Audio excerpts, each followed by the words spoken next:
जात पात पर मबनी मर्दमशुमारी के मामले पर बिहार की सियासत गर्मा रही है। वज़ीर आला नीतीश कुमार ने इस हवाले से एक बड़ा बयान दे डाला है। उन्होंने जात पात पर मबनी मर्दमशुमारी के मामले पर कुल जमाती मीटिंग बुलाने का इशारा दे दिया है। नीतीश कुमार का कहना है कि इस ताल्लुक से कुछ पार्टियों से बात हुई, जबकि कुछ जमातों के जवाब का इंतजार है।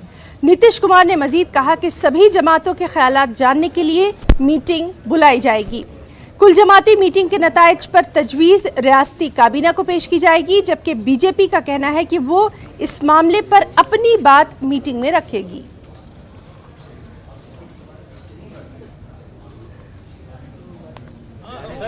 और सभी दल के लोगों के साथ चर्चा हो रही है, तो उसकी मीटिंग हो जाए तो बहुत अच्छा रहेगा। एक बार मीटिंग हो जाएगा, तब मीटिंग हो जाने के बाद सबकी राय हो जाएगी कि कैसे और खूब अच्छे ढंग से किया जाए जातीय जनगणना।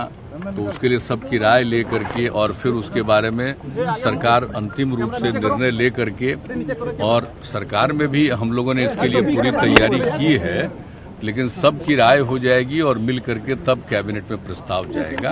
यही है। और जब एक बार हो जाने के बाद फिर इस पर काम शुरू किया जाएगा। और बीजेपी ने जात पात पर मबनी मर्दमशुमारी से मुताल्लिक नीतीश कुमार की कुल जमाती मीटिंग में शिरकत का इशारा भी दे दिया है। बीजेपी लीडर नितिन नवीन के मुताबिक मीटिंग में बीजेपी अपनी राय पेश करेगी। नेताओं को गया होगा और जो भी सर्वदलीय बैठक होगी तो पार्टी का जो अपना स्टैंड होगा, विषय होगा, रखा जाएगा। बीजेपी का क्या स्टैंड है? अब वो समय आने पर निश्चित रूप से जब बैठक होगी तो उस बैठक के दरमियान सारे विषय रखे जाएंगे पार्टी की तरफ से। और चलिए हम बात करने की कोशिश करेंगे और वहाँ के माहौल को जानने की कोशिश करेंगे। हमारे साथ मौजूद हैं आनंद अमृतराज जी। आनंद जी, आपसे जानना चाहेंगे, जिस तरह से अब बिहार की सियासत में नीतीश कुमार ने एक नया इशारा दे दिया है, क्या कुछ इसकी तफसीलात?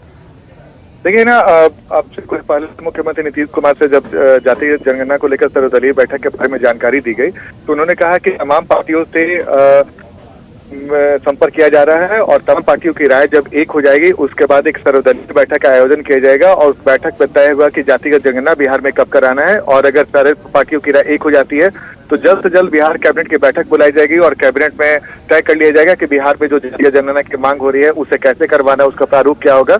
ये पूरी जानकारी कैबिनेट के माध्यम से दी जाएगी। तो जाहिर सी बात है, जातीय जनगणना को लेकर बिहार की सियासत बेहद गर्म है और अगर पिछले 2-3 दिनों से देखें तो बिहार की सियासत में कई ऐसी हलचल हुई है जिसको लेकर तमाम सियासी हलकों में खबर को लेकर कई तरह की चर्चा है, खासकर आरसीपी सिंह के राज्यसभा सदस्य बनने को लेकर या फिर जातीय जनगणना को लेकर जेडीयू और आरजेडी के नजदीक आने की और लालू यादव के आवास पे जो सीबीआई का रेड हुआ उसके बाद। लेकिन आज का ताजा अपडेट यही है कि नीतीश कुमार ने कहा है कि बहुत जल्द जातीय जनगणना को लेकर सर्वदलीय बैठक बुलाई जाएगी और तमाम पार्टियों की राय अगर एक होती है तो उसके बाद जल्द से जल्द कैबिनेट में इसे अप्रूव करके और जातीय जनगणना के जो तैयारी है उस पर काम शुरू कर दिया जाएगा। आनंद अमृतराज, आपसे ये पूछना चाहेंगे हम कि बिहार जैसी रियासत, एक ऐसा स्टेट जहां जात पात बेहद मायने रखती है, खासतौर पर अगर हम सियासी मायनों में इसको देखें तो कितना असर इसका पड़ने वाला है सियासी तौर पर? देखिए, जातीय जनगणना बिहार की सियासत के लिए सबसे महत्वपूर्ण पक्ष हो गया है, क्योंकि जातीय जनगणना के माध्यम से बिहार में कई सारी पार्टियों को लगता है कि कई सारे ऐसी जातियां हैं जिनको उतना हक नहीं मिला है जितना मिलना चाहिए था। उससे भी ज्यादा महत्वपूर्ण यह है कि ये पूरी जो जातीय जनगणना का मामला है वो पूरी तरीके से राजनीतिक रंग ले चुका है और बिहार की सियासत में इस बात को लेकर भी चर्चा थी कि बिहार में जेडीयू और आरजेडी हाल के दिनों में जातीय जनगणना के बहाने नजदीक आए थे, क्योंकि आपको याद होगा कि कुछ दिन पहले नीतीश कुमार और तेजस्वी यादव की बंद कमरे में लगभग 1 घंटा 10 मिनट की मुलाकात होती है जातीय जनगणना को लेकर। और तेजस्वी यादव जब बाहर निकलते हैं तो वो नीतीश कुमार की तारीफ भी करते हैं। उन्होंने कहा कि उन्हें पूरा भरोसा है कि नीतीश कुमार जातिगत जनगणना करवाएंगे। इसी चले मैं आपको बता रहा हूं कि पूरा मामला अब राजनीतिक रंग ले चुका है और बीजेपी को छोड़ के तमाम पार्टियां एक सुर से जातिगत जनगणना कराने की बात कर रही है। वहीं दूसरी तरफ बीजेपी के नेता भी असमंजस की स्थिति में है, क्योंकि सुशील मोदी ने कहा है कि जातिगत जनगणना से बीजेपी को भी कोई एतराज नहीं है, लेकिन ये एक ऐसा मुद्दा है जो आरजेडी और जेडीयू को नजदीक लाने की कोशिश कर रहा है। और इसके आपको याद भी होगा कि जब लालू यादव के आवाज पे छापा पड़ता है तो बिहार के जो आरजेडी के नेता है उन्होंने कहा था कि भाई जातिगत जनगणना के मुद्दे पर जब आरजेडी जेडीयू नजदीक आ रही है इस वजह से ये छापेमारी हुई है। तो इसके कई सियासी मायने जो हैं वो निकाले जा रहे हैं। बहुत बहुत शुक्रिया आनंद अमृतराज जी आपका तमाम तर जानकारी के लिए। एडवोकेट अश्वनी उपाध्याय ने ज्ञान व्यापी केस में मदाखलत की दरख्वास्त दाखिल की है। उन्होंने कहा है कि मंदिर की जगह पर बनाई जाने वाली मस्जिद मुसलमानों की इबादतगाह या मस्जिद नहीं करार दी जा सकती है। याद रहे कि अश्वनी उपाध्याय ने ही प्लेसेस ऑफ वर्शिप एक्ट की आईनी हैसियत को चैलेंज करते हुए अर्जी दाखिल की थी। उनका कहना है कि मंदिर का मजहबी तशख्खुस तब्दील नहीं किया जा सकता।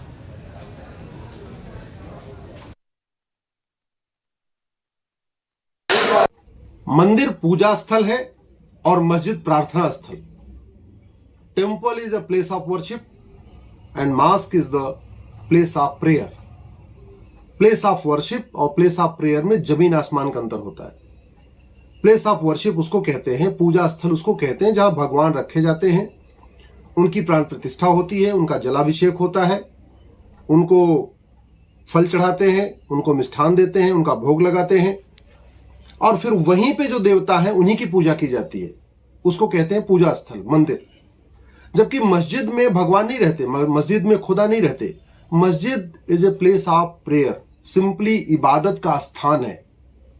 वो इबादत का स्थान कहीं भी हो सकता है, 100 मीटर दूर भी हो सकता है, 500 मीटर दूर भी हो सकता है। और इसीलिए अरब देशों में सड़क बनाने के लिए, रेलवे बनाने के लिए, हॉस्पिटल बनाने के लिए, पब्लिक ऑफिस बनाने के लिए, शॉपिंग मॉल बनाने के लिए, उसके लिए भी मस्जिदों को शिफ्ट कर दिया जाता है, तोड़ दिया जाता है, एक दूसरी मस्जिद बना दी जाती है। और सुप्रीम कोर्ट के जजमेंट में भी आ चुका है इस्माइल फारूकी में, mask is not essential practice of Islam, कि जो मस्जिद है वो इस्लाम का अभिन्न अंग नहीं है। नमाज कहीं पे भी पढ़ी जा सकती है, सड़क पे, रेलवे स्टेशन पे, प्लेटफॉर्म पे। तो सिंपल एक वो मस्जिद जो होती है सिंपल एक स्थान है। तो जब पूजा हराम है इस्लाम में, पूजा स्थल यानी मंदिर हराम में है, मूर्ति पूजा हराम है, तो पूजा स्थल कानून फिर मस्जिद पे कैसे लागू हो सकता है? पूजा स्थल कानून मंदिर पे तो लागू हो सकता है, लेकिन मुस्लिम्स जो मस्जिद कह रहे हैं कि हमारी मस्जिद है, वो पूजा स्थल कानून अपने हक में उसको यूज नहीं कर सकते। जैन एक बार पूजा स्थल कानून के लिए अपने मंदिर की बात कर सकते हैं, बौद्ध पूजा स्थल कानून को अपने लिए मांग कर सकते हैं, सिख पूजा स्थल कानून को अपने लिए हक के लिए यूज कर सकते हैं, मुस्लिम पूजा स्थल कानून को यूज नहीं कर सकते। पूजा स्थल कानून पूजा स्थलों पे लागू होता है, प्रार्थना स्थल पे नहीं। और मस्जिद पूजा स्थल नहीं बल्कि प्रार्थना स्थल है। और इसीलिए खाड़ी देशों में उसे जब जरूरत पड़ती है, जहां पे जरूरत पड़ती है, सड़क चौड़ा करने के लिए या कोई दूसरा काम करने के लिए, उसको तोड़ दिया जाता है। आशा करता हूं कि आपको ये बात ठीक लगी होगी। खबर महाराष्ट्र से। महाराष्ट्र में ओबीसी रिजर्वेशन को लेकर कांग्रेस ने अब वज़ीर-ए-आला पर अपना दबाव बनाना शुरू कर दिया है। रियासती कांग्रेस सदर नाना पटोले ने वज़ीर-ए-आला उद्धव ठाकरे से मध्य प्रदेश की तर्ज पर ही महाराष्ट्र में भी ओबीसी रिजर्वेशन का ये मुतालबा किया। बड़े पैमाने में देश में बढ़ चुकी है। देश 50 साल पीछे चले गया, रुपया रोज गिरते जा रहा है, महंगाई रोज बढ़ते जा रही है, बेरोजगारी बड़े पैमाने में देश में बढ़ चुकी है, किसान के इशू है, गरीबों के इशू है, देश की संवैधानिक व्यवस्था के इशू है। और ये इशू को लेकर पूरे महाराष्ट्र में हम लोग पदयात्रा करने वाले हैं। लोगों तक केंद्र सरकार की जो देश को बर्बाद करने की नीतियां है उसके बारे में लोगों में जागरूकता करना, ये इस बैठक का सबसे बड़ा महत्वपूर्ण उद्देश्य है। आने वाले चुनाव में ओबीसी समाज का जो आरक्षण है वो उसमें इन्वॉल्व रहकर ही ये चुनाव होना चाहिए। ये भूमिका ओबीसी संगठन ने मेरे पास रखी। उस तरह का भी निर्णय महाराष्ट्र को मिलना चाहिए और आने वाली स्थानीय स्वराज्य संस्था के चुनाव ये ओबीसी के आरक्षण के साथ होना चाहिए। एक और बेहद अहम खबर, हिंदुस्तान की कोविड-19 जेनोमिक सीक्वेंसिंग कंजर्व टीम यानी INSACOG ने तेलंगाना के दारुल हुकूमत हैदराबाद में ओमिक्रॉन की किस्म BA.5 का एक केस पाए जाने की तस्दीक कर दी है। एक 80 साल शख्स में BA.5 की अलामत पाई गई है। खास बात यह है कि मुतासर शख्स ने किसी भी बैरूनी मुल्क का दौरा नहीं किया। कोविड के टीके भी वो ले चुके हैं। INSACOG के मुताबिक मुतासर शख्स में वायरस के मामूली तिब्बी अलामत पाई गई है। कंजर्व टीम ने तमिलनाडु में भी BA.5 का एक केस पाए जाने की तस्दीक कर दी है।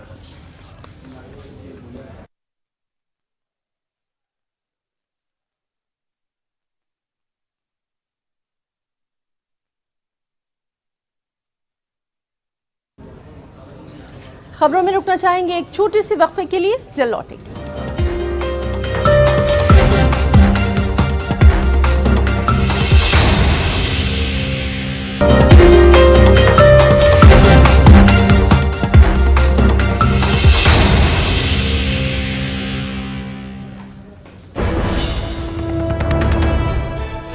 और इस वक्त की अहम खबर आपको दे दें, मंकी पॉक्स से मुकाबले की तैयारी शुरू हो चुकी है। बीएमसी ने इस सिलसिले में रहनुमा खतूत जारी कर दिए हैं। एयरपोर्ट पर खास तौर पर जांच की जा रही है।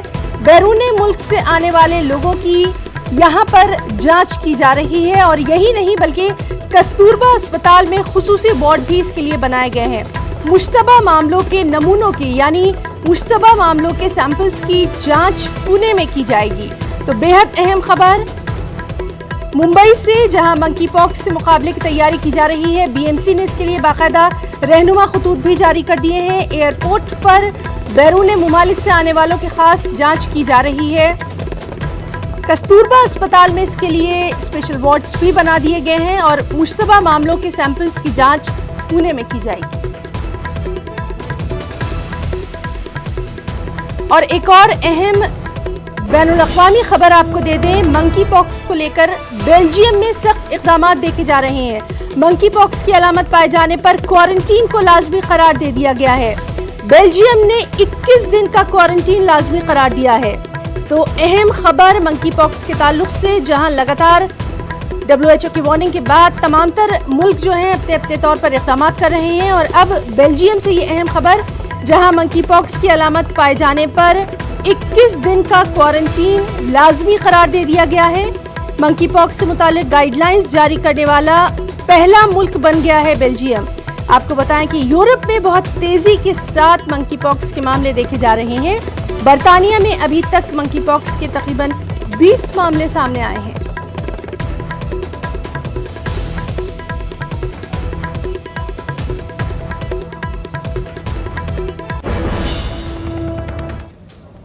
एक और अहम खबर, श्रीनगर पुलिस ने लश्कर और TRF के 2 मकामी हाइब्रिड मिलिटेंटों को गिरफ्तार किया है। IGP कश्मीर के मुताबिक इनके कब्जे से असलहा और तखरीबी मवाद भी जब्त कर लिया गया है। इसमें 15 पिस्तौल, 30 मैगजीन, 300 राउंड और एक साइलेंसर शामिल है। पुलिस ने इसे एक बड़ी कामयाबी से ताबीर किया।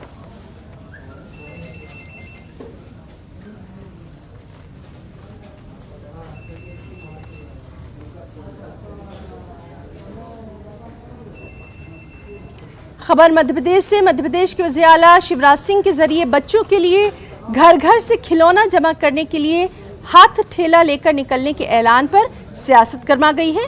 वज़ीर आला शिवराज सिंह अवाम की फलाह व बहबूद के काम में सरकार के साथ जहां अवाम का ताउन लाजमी समझते हैं, वहीं कांग्रेस ने शिवराज सिंह के इस ऐलान को मजाकाखेज बताते हुए इसे तनकीद का निशाना बनाया। कांग्रेस का इल्ज़ाम है कि जो सरकार करोड़ों रुपया अपनी आसाइश पर खर्च करती है, उसके पास आंगनबाड़ी के बच्चों के खिलौनों के लिए रकम नहीं है।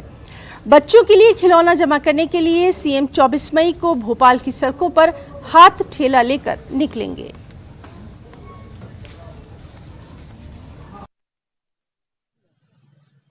मैं भोपाल में निकलने वाला हूं बच्चों के लिए खिलौने इकट्ठा करने, हाथ ठेला लेके आंगनबाड़ी के लिए।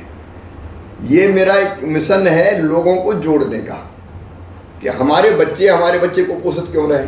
अब ये आंगनबाड़ी कार्यकर्ता के लिए ड्यूटी थोड़ी कि कुपोषण से मुक्त कर दें। समाज में अवेयरनेस आना चाहिए। मैंने अपने क्षेत्र में आह्वान किया किसानों से कि फसल आई है, आंगनबाड़ी में कुछ गेहूं दे दो या जो और फसल है। कई जगह लोगों ने भर दी आंगनबाड़ियाँ, किसी ने 50 किलो, किसी ने 25 किलो, कोई कमी नहीं रही, इतना पोषण आहार आ गया। सरकार और पोषण आहार वो एक पक्ष है, लेकिन जन भागीदारी जुटाना और लोगों के मन में ये तड़प पैदा करना कि हमारे बच्चे कुपोषित नहीं रहेंगे, वो दूसरा पक्ष है। और आंगनबाड़ी में जिन चीज़ों की ज़रूरत है, कई बार खिलौने की ज़रूरत है। बड़े शर्म की बात है कि मध्य प्रदेश के मुख्यमंत्री जो 15 वर्ष से मुख्यमंत्री है, जिनकी 17 वर्ष से सरकार है, खुद को जो बच्चों का मामा कहलाते हैं, भांजे भांजियों के लिए खिलौने एकत्रित करने जनता से सड़कों पर ठेला लेके निकलेंगे। ये वही सरकार है जो 125 करोड़ का प्लेन खरीदने की तैयारी में, ये वही सरकार है जिनकी पार्टी का 500 करोड़ का अच्छा बना हुआ कार्यालय तोड़कर हाईटेक बनाने की तैयारी है, जो 100 करोड़ के इवेंट आयोजन करती है, जिसने प्रदेश के खजाने को रोज इवेंट आयोजन पर लुटाती है। 100 करोड़ के प्रचार प्रसार के आयोजन रोज इनके सामने आते हैं। प्रदेश जिनकी सरकार में 3 लाख करोड़ के कर्ज में दलदल में जा चुका है, 51,000 रुपए का कर्ज प्रति व्यक्ति हो चुका है। रोज प्रदेश के खजाने को प्रचार प्रसार, महिमा मंडल, इवेंट आयोजन में लुटाया जा सकता है। इस सरकार के पास बच्चों के खिलौने के पैसे नहीं है, आंगनबाड़ी में बच्चों को खिलौने देने के लिए पैसे नहीं है। यह सरकार 17 वर्षों बाद उन बच्चों की सुध लेती है जो चौराहे पर भीख मांगते हैं। लेकिन प्रदेश का मुखिया जहाँ इस करोड़ों रुपए का बजट हो, जहाँ रोज बजट को लुटाया जाता है प्रचार प्रसार पे, वो यदि जनता से मांगता है इस तरह के खिलौने, तो बेहद शर्म की बात है। मरकजी वजीर बराए अक़लियती उमूर मुख्तार अब्बास नकवी ने आज दिल्ली में आज़मीन हज की मदद के लिए सऊदी अरब जाने वाले अफसरान, डॉक्टर्स, कोऑर्डिनेटर, स्क्वाड के 2 रोज़ा तरबियती प्रोग्रामों का इफ्तिताह किया। तकरीबन 357 स्टाफ आज़मीन हज की मदद के लिए सऊदी अरब जाएंगे। हज 2022 की तैयारियां जोरों शोर से जारी हैं। आज़मीन हज की पहली परवाज 5 जून को रवाना होगी। खुशी की बात यह है कि तकरीबन 79,237 आज़मीन हज पर जाने वाले हैं। आज़मीन हज की मदद के लिए इस बार 357 अफराद का बड़ा दस्ता सऊदी अरब जाएगा, जिसमें कोऑर्डिनेटर, पैरामेडिकल, डॉक्टर स्टाफ और दीगर शामिल हैं। मरकजी वजीर मुख्तार अब्बास नकवी ने दिल्ली में 2 रोज़ा तरबियती प्रोग्राम का इफ्तिताह किया। इस मौके पर मुख्तार अब्बास नकवी ने आज़मीन हज को मुबारकबाद पेश की और कहा कि हज के लिए हिंदुस्तान का कोटा इस्लामी ममालिक से ज्यादा है। हज यात्रा 2022 सफल हो और इसके लिए जो है वो डिपुटेशन पर तमाम जो लोग हैं वो जा रहे हैं। और जैसा बताया गया कि 6 तारीख से आने वाले 6 जून से हज 6 और 7 जून से जो है वो पहली फ़्लाइट शुरू हो जाएगी। लोगों की सेहत और सलामती, हेल्थ और हाइजीन को हमने प्राथमिकता दी है और उसको ध्यान में रख करके हम मजबूती के साथ हज यात्री सुरक्षित और सफल तरीके से हज यात्रा कर सकें। आज़मीन हज की मदद के लिए साथ जाने वाले 357 अफराद में 49 ख्वातीन को शामिल किया गया है, जबकि इस बार बगैर महरम के 2000 ख्वातीन हज पर जा रही हैं। इस मौके पर मरकजी वजीर मुख्तार अब्बास नकवी ने कहा कि हज सब्सिडी एक धोखा है, जिसे मोदी हुकूमत और उनकी वजारत ने खत्म कर दिया है। कि बिना सब्सिडी के जो हज हो रहा है वो बिना सब्सिडी का हज होने के बावजूद भी किसी तरह से महंगा नहीं हो पाया है। इससे एक बात बहुत साफ है कि सब्सिडी के बल पर सियासी छल का काम बहुत दशकों तक चलता रहा और सब्सिडी के बल पर जो सियासी छल हो रहा था उसको हमने ईमानदारी के साथ ध्वस्त किया है और पारदर्शिता के साथ, ट्रांसपेरेंसी के साथ हज यात्रियों को की हज यात्रा सफल हो, सुलभ हो, सस्ती हो, इसके लिए मजबूती के साथ काम हुआ है।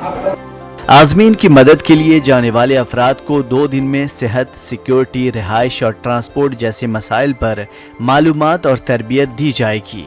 इन लोगों को हज के साथ साथ आज़मीन की मदद करने का भी मौका मिला है। दिल्ली से न्यूज़ 18 उर्दू के लिए खुर्रम शहजाद की रिपोर्ट। जुल्म और अनारकी के इस माहौल में मुल्क से हुब्बुल वतनी का तकाजा यही है कि बिरादरान वतन के सामने दीन इस्लाम को पेश किया जाए। इसी में मुल्क और कौम की सलामती का इम्कान है। इन तमाम ख्यालात का इजहार मारूफ मुफक्किर इस्लाम और साइंसदान डॉक्टर जावेद मुकर्रम ने किया।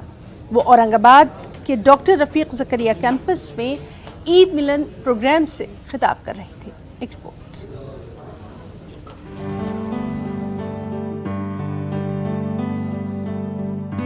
जमाते इस्लामी हिंद ने ईद मिलन प्रोग्राम के तहत दिलों को जोड़ने की तहरीक शुरू की है। इस मुहिम के तहत औरंगाबाद के डॉक्टर रफ़ीक ज़करिया कैंपस में ईद मिलन तकरीब का इनेकाद किया गया। इस तकरीब में रियासती वज़ीर अब्दुल सत्तार, रुकन पार्लिमान सैयद इम्तियाज़ जलील, जिला collector Sunil Chauhan, police commissioner Nikhil Gupta के अलावा तमाम मज़ाहिब के लीडरों ने शिरकत की। इस मौके पर मुफक्किर इस्लाम डॉक्टर जावेद मुकर्रम ने हालात हाजरा पर तबसरा करते हुए तलकीन की कि मुल्क को बचाने के लिए इस्लाम का अमली नमूना पेश करना होगा। MP इम्तियाज जलील ने ईद मिलन प्रोग्राम की अपने अंदाज में सताइश कुछ यूं की। हर तरफ एनार्की, हर तरफ जुल्म। इससे अगर आपको अपने इस देश को बचाना तो इस देश के वासियों के सामने हमको इस्लाम को रखना। इस्लाम एक परफेक्ट सॉल्यूशन, इसको रखना न सिर्फ तकरीरें करना है बल्कि इसके मुताबिक चलती फिरती अपनी अमली जिंदगी को पेश करना है। आज कहीं ना कहीं ये जो दरारें और दीवारें पैदा की जा रही है, क्यों की जा रही है, कैसे की जा रही है, हम अच्छी तरह से वाकिफ है। तो ऐसे जब प्रोग्राम्स होते हैं तो यकीनन ये प्रोग्राम सिर्फ शीर खुरमे का प्रोग्राम नहीं होता है कि यहाँ पर आए और हमने शीर खुरमा पिए और चले गए। ये दिलों को जोड़ने का प्रोग्राम होता है, ये दिलों को आपस में करीब लाने का प्रोग्राम होता है और ऐसे प्रोग्राम्स की आज बहुत ज्यादा सख्त जरूरत है। जमाते इस्लामी हिंद के ईद मिलन प्रोग्राम में तमाम मज़ाहिब के लीडरों ने तो शिरकत की, साथ ही जिंदगी के मुख्तलिफ मैदानों में सरगर्म अमल फलाही, समाजी और मजहबी तंजीमों के नुमाइंदे भी कसीर तादाद में मौजूद थे। इस मौके पर मेहमानों को खास तौर पर कुरान करीम के मराठी नुस्खे तोहफे में पेश किए गए और मुताले की दरख्वास्त की गई। मुकर्रीन ने आपसी भाईचारे को वक्त का अहम तकाजा करार दिया। हिंदू, मुस्लिम, बौद्ध, सीख, ईसाई हम सब भाई भाई हा संदेश देणारा हा कार्यक्रम आहे। मंदिर, मस्जिद, गुरुद्वारा में बांट दिया भगवान को, धरती बाटी सागर बाटा, मत बाटो इंसान को, हा संदेश देणारा हा कार्यक्रम आहे। शिवाजी महाराज आणि त्यांचं जे कार्य होतं की ते रयतेचे राजे होते, 18 पगड जातींना बरोबरीने घेऊन शिवाजी महाराजांनी जे कार्य केलं ते जेव्हा लोकांपर्यंत सांगितलं तेव्हा आम्हाला कळलं, मुस्लिम मावळे त्यांच्या सोबत होते, या ज्या गोष्टी आम्हाला कळल्या तेव्हा आज इथं दंगल होत नाही, आपण दंगल मुक्त महाराष्ट्र आहोत। किती प्रयत्न केला लोकांनी परंतु दंगल झाले। तकरीबन 3 घंटे तक चले इस खास प्रोग्राम में इस बात का भी अज़्म किया गया कि औरंगाबाद शहर को मंशियात की लानत से पाक किया जाएगा और इस मुहिम में सब मिलकर काम करेंगे। इस मौके पर तमाम शुरका की शीर खोरमे और लवाजमात से खास खातिर तवाज़ो भी की गई। न्यूज़ 18 उर्दू के लिए औरंगाबाद से अजहरुद्दीन की रिपोर्ट। खबर महाराष्ट्र से। अमरावती जिले के त्रिवेणी संगम के करीब कैंपस में उस वक्त हलचल मच गई जब कुछ लोगों ने एक नामालूम शख्स की लाश देखी। इस शख्स की शिनाख्त 35 साल रियाज कुरैशी अब्दुल हारून के तौर पर की गई है, जो कि एक करीबी गांव तलेगांव मोहन्ना के रहने वाले हैं। बताया जाता है कि रियाज कुरैशी में गांव पीस कमेटी का सदर था। मुश्तबा हालत में रियाज कुरैशी की लाश मिलने की इत्तला पर पुलिस ने मौके पर पहुंचकर इस कत्ल की तहकीकात शुरू कर दी है।